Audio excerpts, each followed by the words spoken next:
All right, let's dive right into this explainer and take a close look at the architectural bones of New York City. We're going to trace exactly how our living spaces adapted, honestly, almost like a biological species, to extreme population booms, industrial shifts, and modern pressures. Because every single building type you see on the street today, it exists for a very specific historical reason. We're covering a lot of ground today. Our evolutionary map starts with the era of the row house, moves into tenements and extreme density, explores the classic pre-war apartment, shifts to post-war modern efficiency, checks out the Soho loft revolution, and finally tackles the reality of renovating NYC's historic homes. Starting with Section 1, the era of the row house, looking at the 19th century single-family home. We're starting our journey back in the early 1800s. Long before the skyward push of the skyscrapers, New York was fundamentally still a city of single-family dwellings. Think about those gorgeous Renaissance revival row houses. Absolutely stunning, right? As mercantile fortunes really exploded in the mid-19th century, developers started using the permanence of stone and these beautifully ordered facades to house a rapidly booming middle class. Building a home like this was all about projecting solidity, wealth, and permanence. It was the ultimate signal that, yes, you had finally made it in the city. And you know that classic New York front stoop? Today, we totally think of it as the perfect spot to sip your morning coffee. But originally, it wasn't just decorative at all. It was actually a highly practical evolutionary response. It was literally designed to elevate your main living room way above the mountains of horse manure and refuse that were filling up those early pre-plumbing streets. So yeah, it's a beautiful architectural feature born entirely out of a desperate need to just escape the grime. Which brings us to Section 2, tenements and extreme density, and how the city adapted to the boom. So as immigration absolutely surged in the mid to late 1800s, that single-family row house model simply couldn't survive the immense population pressure. That led to this desperate, dense subdivision of properties that became known as tenementization. And it's amazing how the laws literally forced an architectural evolution. Early tenements built before 1879 were completely dark and airless. They took up entire lots with zero natural light. But by 1879, the old law stepped in, mandating these dumbbell-shaped air shafts just to force some basic ventilation into the center of the buildings. Then, by 1901, the new law finally required indoor toilets for every 2 families and a window in every single room. It's wild to think about, but the city's architecture was literally shaped step by step by the fight for basic human health standards. Moving on to Section 3, the classic pre-war apartment and its formal character. Okay, a really crucial turning point in the late 19th and early 20th century was the birth of the socially acceptable, multi-family dwelling for the middle and upper classes. And this was completely driven by 2 massive technological leaps: steel framing and the elevator. That gives us the famous real estate term, the Classic Six. Let's unpack that for a second. This layout reflects a totally bygone era of how affluent New Yorkers lived.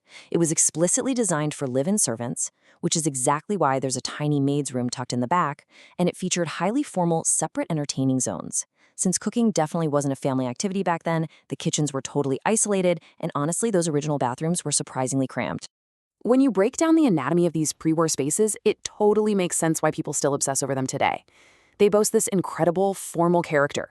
We're talking 9 to 11-foot ceilings and intricate plaster crown moldings. Plus, those super thick masonry walls provide amazing natural soundproofing, which is an absolute dream in a loud city.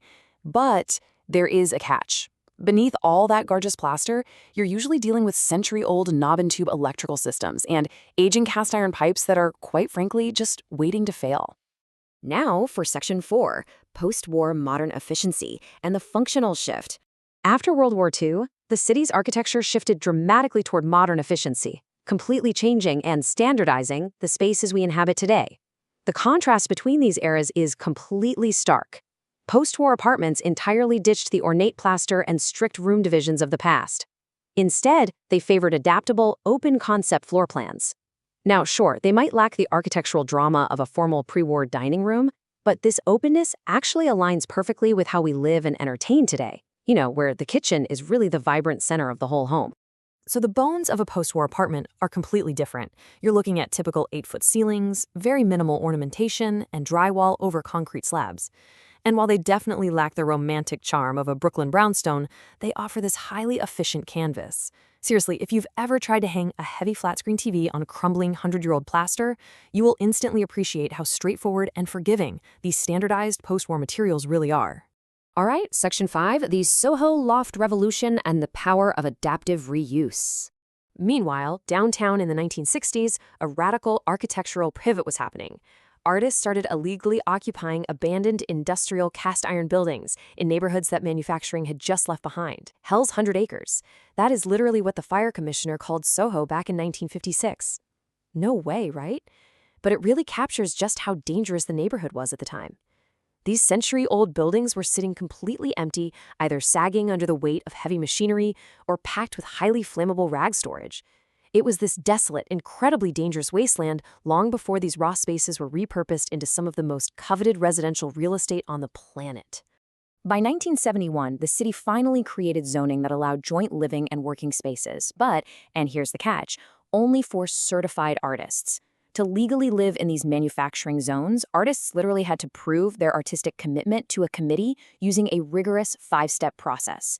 This crazy bureaucratic hoop jumping actually set a massive global precedent for the adaptive reuse of industrial spaces everywhere. The end result was spaces like 101 Spring Street, the home and studio of artist Donald Judd. Because cast iron is so incredibly pliable and strong, it allowed for these vast floor spans and massive windows without needing bulky interior support walls. So this industrial muscle, which was originally designed purely for cheap manufacturing, magically became the ultimate flexible, open-concept living space, completely flooded with natural daylight. Which brings us to our final section, renovating NYC's historic homes and the modern reality of all this. When we buy one of these historic properties today, we're basically acting as temporary stewards, adapting them all over again to modern life. And the crucial difference here really comes down to sheer time and labor. Renovating a pre-war apartment is a massive undertaking. When you're dealing with plaster over wood lathe and century-old galvanized plumbing, it requires highly specialized trades and can easily drag out for 4 to 9 months. Compare that to the much more predictable drywall and copper plumbing of a post-war unit, which generally wraps up in a much quicker 3 to 6 months. $3,000 to $40,000, or honestly, even more. That massive number is what you might unexpectedly spend just to abate hidden asbestos found behind the walls or wrapped around the steam pipes of an old pre-war co-op. And that is a brutal cost you have to swallow before you even get to pick out a single new sink, tile, or cabinet. Talk about a reality check. So you're constantly balancing competing interests. With pre-war, you get the amazing reward of historical prestige, but you're facing the brutal reality of outdated plumbing, strict landmark regulations, and notoriously difficult co-op boards. With post-war, you definitely trade away some of that historical romance, but you get standard permits, lower budgets, and much more straightforward structural efficiency. We forced these buildings to adapt over time, but today, their layouts completely dictate how we live our everyday lives. So, considering the rich history, the architectural charm, and the very real renovation headaches we've explored in this explainer today, which era of New York City's history would you actually want to live in? Thanks for joining me, and keep looking up.